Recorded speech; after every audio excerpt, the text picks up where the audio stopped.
തിരുവനന്തപുരം വെഞ്ഞാറമൂട് കൂട്ടക്കൊലക്കേസിലെ പ്രതി അഫാൻ കൂടുതൽ പേരെ കൊലപ്പെടുത്താൻ പദ്ധതിയിട്ടിരുന്നതായി വെളിപ്പെടുത്തൽ. എന്നാൽ തൻ്റെ കുഞ്ഞനിയനെ കൊന്നതോടെ മനോവീര്യം തകർന്നു. അങ്ങനെയാണ് പോലീസ് സ്റ്റേഷനിലെത്തി കൂട്ടക്കുരുതിയെക്കുറിച്ച് തുറന്നു പറഞ്ഞത്.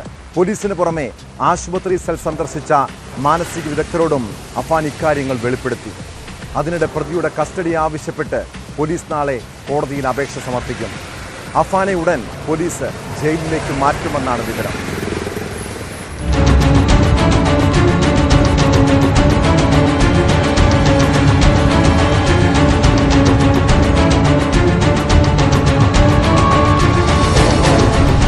മനുഷ്യ മനസാക്ഷിയെ നടുക്കിയ ക്രൂര കൊലപാതകത്തിന്റെ ചുരുളഴിക്കുന്നതിനിടെയാണ് അന്വേഷണ സംഘത്തിന് മുൻപാകെ പ്രതി അഫാൻ കൂടുതൽ വെളിപ്പെടുത്തൽ നടത്തുന്നത്.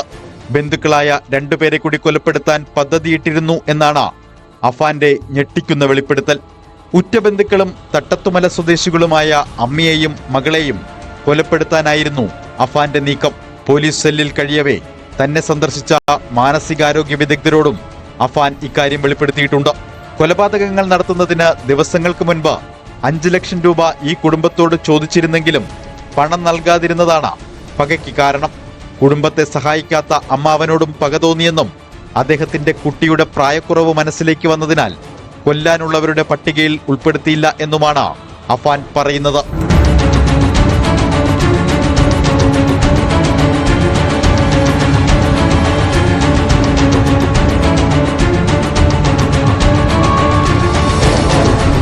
ഇതിനിടെ കുടുംബത്തിന് സാമ്പത്തിക ബാധ്യതയുണ്ടായത് ചിട്ടിയും വായ്പയിലൂടെയുമാണെന്നും ഇക്കാര്യം അഫാനും മാതാവും അബ്ദുൾ റഹീമിനെ അറിയിച്ചിരുന്നില്ലെന്നും പോലീസ് കണ്ടെത്തി.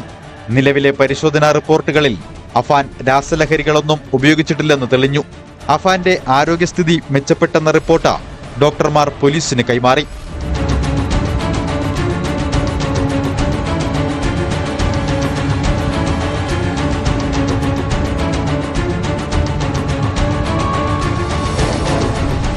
ന്യൂസ് 18 തിരുവനന്തപുരം.